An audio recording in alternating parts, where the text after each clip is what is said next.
Hi guys and welcome back to my channel FZ classes. तो guys आज था एक 6 अक्टूबर और है थर्सडे। आज हम द हिंदू न्यूज़पेपर का एनालिसिस करेंगे और इस न्यूज़पेपर में देखेंगे कि कौन कौन से आर्टिकल हमारे एग्जाम के पॉइंट ऑफ व्यू से इंपॉर्टेंट है। और अगर गाइस आपको इस न्यूज़पेपर का पीडीएफ चाहिए तो आप मेरा टेलीग्राम चैनल भी ज्वाइन कर सकते हैं, एफजेड क्लासेस हिंदू पीडीएफ। वहाँ पर आपको डेली बेसिस पर इस न्यूज़पेपर की पीडीएफ मिल जाएगी, वहाँ पर आप उसको डाउनलोड कर सकते हैं। तो चलिए अब बिना टाइम वेस्ट करे वीडियो को शुरू कर लेते हैं। सबसे पहला आर्टिकल जो हमारा एग्जाम के पॉइंट ऑफ व्यू से इंपॉर्टेंट है, उस आर्टिकल में हमें पढ़नी है नोबेल प्राइजेस की हिस्ट्री।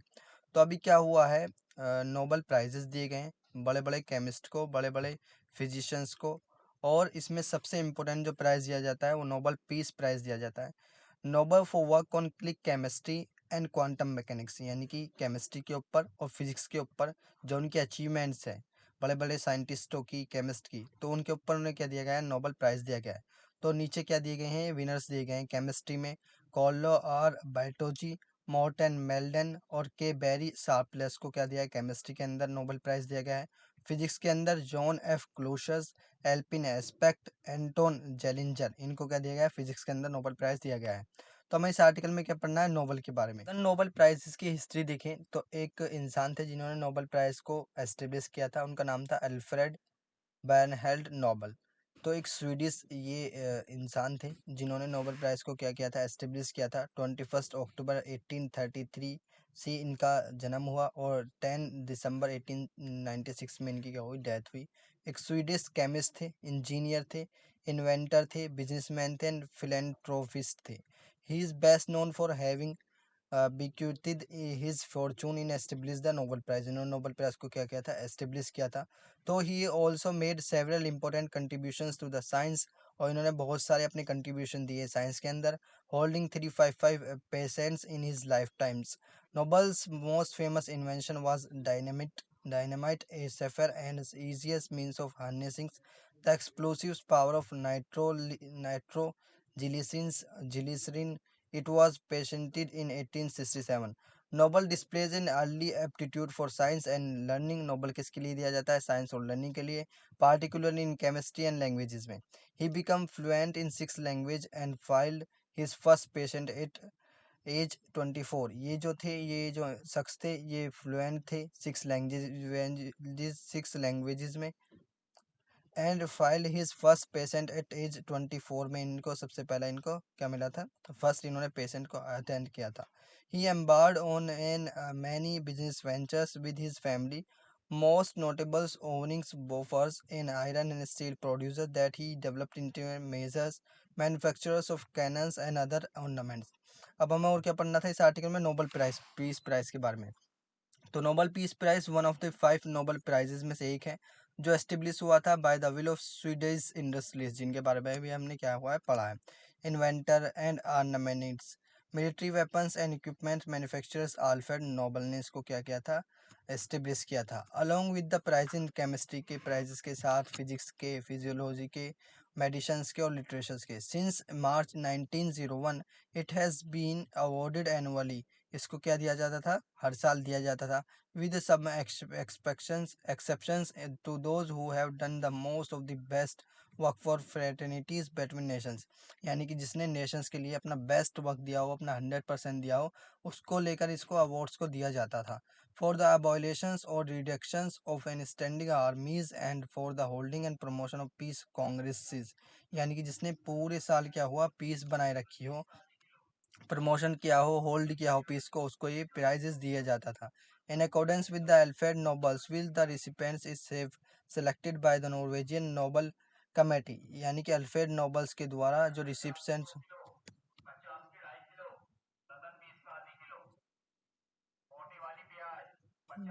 चला जा यार।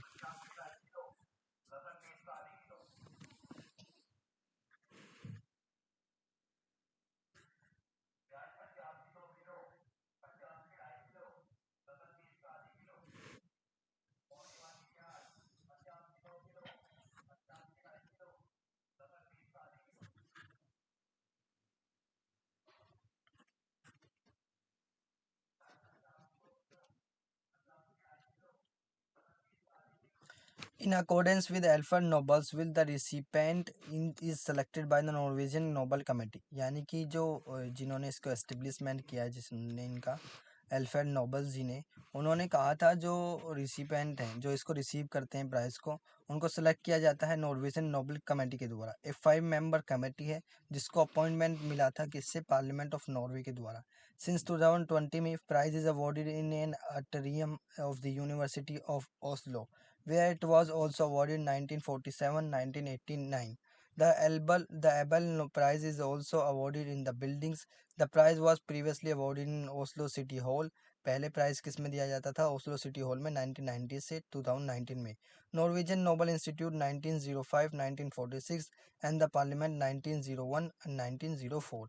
अब हमने नोबल प्राइज के बारे में सब कुछ जान लिया। अब देख लेते हैं नेक्स्ट आर्टिकल। हाँ, नेक्स्ट आर्टिकल जो हमारे एग्जाम के पॉइंट ऑफ व्यू से इंपॉर्टेंट है, वो सिटी की न्यूज़ में दिया गया है। अभी क्या हुआ है, 2 आयुर्वेद डॉक्टर्स को बुक कर लिया गया है यूएपीए के अंदर। क्यों? क्योंकि उनका लिंक देखने को मिला था पीएफआई यानी कि पॉपुलर फ्रंट ऑफ इंडिया, क्योंकि अभी बहुत दिन से एक्शन लिया जा रहा है इस ऑर्गेनाइजेशन पर। ये नॉन प्रॉफिट ऑर्गेनाइजेशन है पीएफआई। तो अभी इसको बैन भी कर दिया गया है 28 सितंबर को, और इसको होम मिनिस्ट्री ने और गवर्नमेंट ऑफ इंडिया ने बैन कर दिया है। तो इस आर्टिकल में हमें क्या पढ़ना है, यूएपीए के बारे में। तो यूएपीए की बात करें तो ये अनलॉफुल एक्टिविटी प्रिवेंशन एक्ट है, एक इंडियन लॉ का, जो एम करता है कि प्रिवेंशन हो अनलॉफुल एक्टिविटीज़ का, यानी कि किसी भी यानी कि इंडिया में क्या हो, अनलॉफुल एक्टिविटीज़ ना हो, उनको प्रिवेंट करता है। Association in India, its main objective was to make powers available for dealing with activities directed against the integrity and sovereignty of India. यानी कि कोई ऐसा क्राइम ना हो जिससे क्या हो, सॉवरेनिटी ऑफ इंडिया और इंटीग्रिटी ऑफ इंडिया खतरे में आ जाए। The most recent amendment of the law, यानी कि इसमें अमेंडमेंट देखने को मिला है, और मोस्ट रिसेंट अमेंडमेंट कौन सा है इसमें, unlawful activity prevention amendment act 2019 has made it possible for the union government to designate individuals as terrorists with due process of law।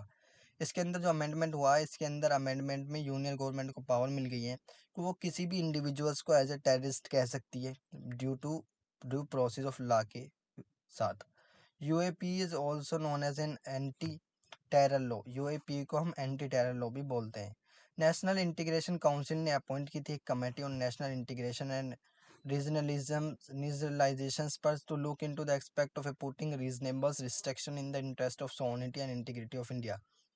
एक कमेटी को अपॉइंट किया गया था, नेशनल इंटीग्रेशन काउंसिल ने एक कमेटी को अपॉइंट किया था कि वो सॉवरेनिटी और इंटीग्रिटी ऑफ इंडिया को देखे। The agenda of NIC limited itself to communalisms, casteisms and regionalisms and not terrorisms. उस टाइम पे इसका एजेंडा सिर्फ कम्युनलिज्म्स को, कास्टिज्म्स को और रीजनलिज्म को टैकल करना था, टेररिज्म्स को नहीं। Pursuant to the acceptance recommendations of the committee, the Constitution 16th Amendment Act 1963 में was enacted to impose by law reasonable restriction in the interest of sovereignty and integrity of India। फिर क्या हो गई, किसी भी लॉ पर reasonable restriction लगने लगी सॉवरेनिटी और इंटीग्रिटी ऑफ इंडिया को प्रिवेंट करने के लिए। इन 2019 में बीजेपी लेड एनडीए गवर्नमेंट ने क्लेम किया कि that in order to implement in the provisions of 1963 act के प्रोविजंस को इम्प्लीमेंट किया जाए, अनलॉफुल एक्टिविटी प्रिवेंशन बिल को इंट्रोड्यूस किया गया पार्लियामेंट में। United Nation special reporters stated that the provisions of the UAPA 2019 contravenes several articles of the Universal Declaration of Human Rights। यानी कि universal declaration of human rights के बहुत सारे articles को ये यूएपीए 2019 का जो अमेंडमेंट बिल है वो कंट्रोवर्सी में लाता है। And the international covenant on civil and political rights, the opposition parties in India call the UAPA draconian anti terror law. यानी कि जो अपोजिशन पार्टी है इंडिया के अंदर, वो यूएपीए को क्या बोलते हैं, एक ड्रैकोनियंस एंटी लॉ बोलते हैं। बीबीसी ने रिपोर्ट किया है कि पीपल अरेस्ट होते हैं, जो चार्ज होते हैं यूएपी के अंदर, उन्हें जल्दी से बेल नहीं मिल पाती। अब हमने यूएपी के बारे में भी सब कुछ जान लिया। अब देख लेते हैं नेक्स्ट आर्टिकल जो हमारे एग्जाम के पॉइंट ऑफ व्यू से इंपॉर्टेंट है। हाँ, नेक्स्ट आर्टिकल जो हमारे एग्जाम के पॉइंट ऑफ व्यू से इंपॉर्टेंट है वो इसी पेज पर दिया गया है। अभी बात चल रही है कि यमुना को किस तरीके से क्लीन किया जाए, यमुना रिवर को किस तरीके से क्लीन किया जाए। तो एक प्रोजेक्ट चलाया जाएगा दिल्ली जल बोर्ड के द्वारा। प्रोजेक्ट की जो कॉस्ट होगी वो 570 करोड़ होगी, यानी कि 570 करोड़ होगी, जिससे यमुना को क्लीन किया जाएगा।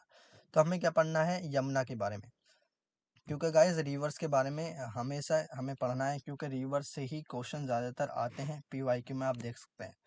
यमुना की बात करें तो इसको हम जमुना भी बोलते हैं। एक सेकंड लार्जेस्ट ट्रिब्यूटरी रिवर है गंगा की। क्या है, सेकंड लार्जेस्ट ट्रिब्यूटरी रिवर है गंगा की। ट्रिब्यूटरी और डिब्यूटरी क्या होती हैं, डिस्ट्रीब्यूटरीज। तो ट्रिब्यूटरीज वो होती हैं जो मेन रिवर्स में पानी ऐड करती हैं, और डिस्ट्रीब्यूटरीज वो होती हैं जो मेन रिवर से पानी ले जाती हैं। तो ये क्या है, पानी ऐड करने वाली रिवर है गंगा में। By discharge and the longest tributary है इंडिया की, लॉन्गेस्ट ट्रिब्यूटरी है इंडिया में। Originated from the Yamunotri glacier से निकलती है at the height of about 4500 metre in the south western slopes of Bandarpunj peaks of the lower Himalayas in Uttarakhand and travels a total length of 1376 kilometre and hence drainage area इसका आपको देखने को मिल जाएगा 366223 square kilometres of the entire Ganges basin. It merges with the Ganges at Triveni Sangam, ये गंगा में कब मर्ज होती है, त्रिवेणी संगम में, इलाहाबाद में, which is the state of a Kumbh Mela, जो कि स्टेट है कुंभ मेले का। एक हिंदू फेस्टिवल है जो एवरी 12 ईयर्स में बनाया जाता है। Like the Ganges the Yamuna is highly venerated in Hinduism, Ganga के बाद यमुना को बहुत ज़्यादा माना जाता है हिंदुइज्म के अंदर, और उसकी वर्शिप की जाती है एज अ गॉडेस, यमुना की गॉडेस में। In Hinduism she is a daughter of the sun god, ये हिंदुइज्म में क्या थी, डॉटर थी सन गॉड की। Surya and the sister of Yama की सिस्टर थी, एंड गॉड ऑफ डेथ, यानी कि ये डेथ की गॉड थी। And so is also known as in Yami भी बोला जाता है। According to popular legends bathing in its sacred waters frees one from the torments of the deads. It crosses several states, Haryana और उत्तर प्रदेश से भी क्रॉस होती है, passing by the Uttarakhand and the latter Delhi and meeting its tributaries on the way including Tons और चंबल इसकी tributaries हैं। इस longest tributary which has its own large basin, Tons और चंबल, फॉलोड बाय सिंध बेटवा और किन, इसकी भी ये क्या है, ट्रिब्यूटरी हैं, टॉन्स चंबल सिंध बेटवा और Ken. From Uttarakhand the river flows into the state of Himachal Pradesh after passing Paonta Sahib. Yamuna flows along the boundary of Haryana and Uttar Pradesh, and after exiting Haryana, it continues to flow till it merges with the river Ganga at a Sangam or Prayag in Allahabad, Uttar Pradesh. It helps creates a highly fertile alluvial Gangas Yamuna Doab region between itself and the Ganga in the Indo-Gangetic plain। ये आप इसकी side में क्या देख सकते हैं, location भी देख सकते हैं। इसके बारे में थोड़ा शॉर्ट में जान लेते हैं। कंट्री इंडिया में स्टेट को किसको पास करती है, उत्तराखंड, हिमाचल प्रदेश, उत्तर प्रदेश, हरियाणा और दिल्ली। सिटीज़ में कौन कौन से में जाती है, हरियाणा यमुनानगर, उत्तर प्रदेश में किस में जाती है, कैराना एंड बागपत में, दिल्ली में न्यू दिल्ली में आपको देखने को मिल जाएगी, उत्तर प्रदेश में नोएडा में, मथुरा, आगरा, फिरोजाबाद, इटावा, औरिया एंड इलाहाबाद में भी आपको देखने को मिल जाएगी। तो मेन चीज़ आपको इसमें क्या लगती है, एक तो कहाँ से निकलती है, यमुनोत्री से निकलती है, और गंगा में कहाँ मिलती है, त्रिवेणी संगम में मिल जाती है। अब देख लेते हैं नेक्स्ट आर्टिकल। हाँ, नेक्स्ट आर्टिकल जो हमारे एग्जाम के पॉइंट ऑफ व्यू से इंपॉर्टेंट है वो टेस्ट एंड कंटेस्ट में दिया गया है। अभी क्या हुआ है, नासा का एक मिशन है डार्ट मिशन, उसके ही द्वारा अभी एस्टेरॉइड्स को स्मैश किया गया है स्पेस के अंदर ही, और उसमें ग्लिटरिंग ट्रायल देखने को मिला हो। 10,000 in kilometres is the length of the trail left by the asteroid which was deliberately smash by the NASA's DART missions, DART spacecraft mission. ये मिशंस क्या है, यानी कि स्पेस में ही सैटेलाइट्स को टकरा कर देखा जाएगा, किसके साथ, एस्ट्रॉइड के साथ, क्योंकि एस्ट्रॉइड्स अगर उस अर्थ पर आ जाएं तो वो काफ़ी नुकसान कर सकते हैं। तो उनको स्पेस के अंदर ही उनका डेब्रिस बना दिया जाएगा जिससे वो अर्थ को कुछ भी नुकसान ना पहुंचाएगा। इसलिए क्या हुआ है, डार्ट को मिशन को चलाया गया है। तो इस आर्टिकल में हमें क्या पढ़ना है, दो एजेंसीज के बारे में, एक तो नासा और एक डार्ट मिशन के बारे में पढ़ना है। तो नासा के बारे में पहले थोड़ा सा जान लेते हैं। नासा क्या है, NASA national aeronautics and space administration agency है, एक independent agency US federal government की, जो रिस्पॉन्सिबल है for civil space programmes, aeronautics research और स्पेस रिसर्च के लिए। नासा को एस्टेब्लिश किया गया था 1958 में। उससे पहले एजेंसी थी national advisory committee for aeronautics NACA to give the US space development efforts a distinctly civilians of orientation, emphasis peaceful application in space science. Since its establishment, most American space exploration efforts have been led by NASA, including the Apollo moon landing mission. यानी कि इसके अंदर कौन कौन से mission हुए हैं, सबसे पहले नासा के द्वारा नहीं मिशन होते थे, पहले NACA के द्वारा मिशन होते थे, फिर बाद में नासा को बनाया गया, फिर नासा के बाद ये सब मिशन हुए हैं, Apollo moon landing mission, the Skylab space station and later the space shuttle.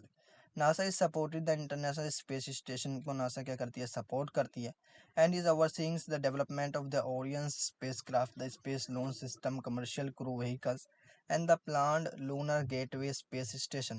The agency is also responsible for the launch service program, यानी कि ये सैटेलाइट्स वगैरह को लॉन्च भी करती है, तो ये रिस्पॉन्सिबल है लॉन्च सर्विस प्रोग्राम के लिए भी, which provide oversight of launch operation and countdown management of the uncrewed NASA's launchers.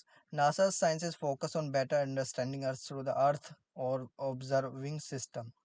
यानी कि नासास की जो एजेंसी, नासास के जो मेंबर हैं, वो चाहते हैं कि ज़्यादा से ज़्यादा अंडरस्टैंडिंग हो अर्थ के बारे में through the Earth observing systems के द्वारा, advancing heliophysics through the efforts of in science missions directorates heliophysics research program, exploring bodies throughout the solar system with an advanced robotic spacecraft such as New Horizons.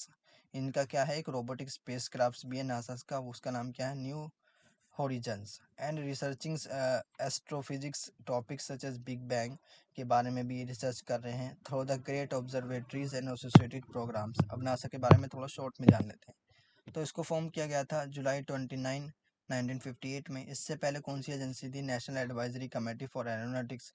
Type क्या है इसका, space agency है, aeronautics research agency है। Jurisdiction किसके अंदर आती है, United state federal government के अंदर। इसका हेडक्वार्टर आपको ज़रूर याद रखना है, वाशिंगटन में है।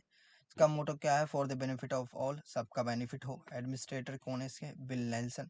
डिप्टी एडमिनिस्ट्रेशन कौन है इसके, Pamela Melroy. Primary space ports कौन से हैं इसके, John F Kennedy Space Centers, Cape Canaveral Space Force Station, Vandenberg Space Force Base. Owner कौन है इसका, यूनाइटेड स्टेट्स। एम्प्लॉयज़ के अंदर आपको 17,960 देखने को मिल जाएंगे। अब इस आर्टिकल में हमें एक और चीज़ पढ़नी है, वो है डार्ट। तो double asteroid redirection test DART एक नासा का स्पेस मिशन है, जिसका एम है कि वो टेस्ट करे a method of planetary defence against the near Earth objects. NEO के आसपास वो क्या करे, एस्टेरॉइड्स को सैटेलाइट से टकराए, उनको वहीं पे क्या करे, डेब्रिस बना दे। It was design to assess how much space craft impact deflects an asteroid, यानी कि इसको इस तरीके से डिज़ाइन किया गया है कि किस तरीके से एस्टेरॉइड्स डिफ्लेक्ट करता है, किस तरीके से नुकसान पहुंचाता है स्पेसक्राफ्ट को, उसे देखने के लिए हो। Through a transfer of in momentum by hitting the asteroid head on and attempting to slow it, यानी कि एस्टेरॉइड जो बड़ी तेजी से अर्थ की तरफ आते हैं, उनको हिट करके सैटेलाइट से, उनको हिट करते स्पेस क्राफ्ट से उनकी स्पीड को स्लो किया जा सके, जिससे वो अर्थ को ज़्यादा नुकसान ना पहुंचा सकें। Asteroid selected for a test poses no actual threat to India, यानी कि अर्थ को बिल्कुल भी नुकसान ना पहुंचा सके। The probe was launch from earth on 24 November 2021 में इसको लॉन्च किया गया था, and on 26 September 2022 intentionally crashed into an Dimorphos, यानी कि अभी कुछ दिन पहले ही डिमोर्फस एक सैटेलाइट को इससे क्या किया गया था, स्पेसक्राफ्ट को इससे एस्टेरॉइड्स को टकराया गया था। The minor planet moons of the asteroid Didymos initial estimates of the changes in the binary orbit period are expected by the first week of October. DART एक जॉइंट प्रोजेक्ट है NASA और Johns Hopkins Applied Physics Laboratory का, APL का। Object project was founded by through a project को fund मिलता है NASA's planetary defence coordination office से, manage by NASA's planetary missions programs office at the Marshall space flight centers and several NASA's laboratories and office provided technical supports भी इसको मिलती हैं। International partners कौन कौन से हैं इसके, European space agency, Italian space agency and Japan aerospace exploration agency are contributing to related और सब्सिक्वेंट प्रोजेक्ट। अब इसके बारे में थोड़ा शॉर्ट में जान लेते हैं। तो ये क्या है, डार्ट मिशन टाइप इसका प्लेनेटरी डिफेंस मिशन है। ऑपरेटर कौन है इसके, नासा और एपीएल। कोस्ट पर आईडी क्या है इसकी, ये आपको ज़्यादा याद नहीं रखनी। मिशन ड्यूरेशन कब है इसका, DART 10 months and 1 day. Spacecraft DART impactors LICIA cube CubeSat. Manufacture कौन है इसके, एपीएल और जॉन्स हॉपकिंस यूनिवर्सिटी। अब हमने डार्ट के बारे में सब कुछ जान लिया। अब देख लेते हैं नेक्स्ट आर्टिकल जो हमारे एग्जाम के पॉइंट ऑफ व्यू से इंपॉर्टेंट है। तो गाइज ये आर्टिकल थे जो हमारे एग्जाम के पॉइंट ऑफ व्यू से इंपॉर्टेंट थे। वीडियो अच्छी लगे तो वीडियो को लाइक करें, चैनल को सब्सक्राइब करें। मिलते हैं नेक्स्ट वीडियो में, तब तक के लिए थैंक यू, जय Hind and never give up.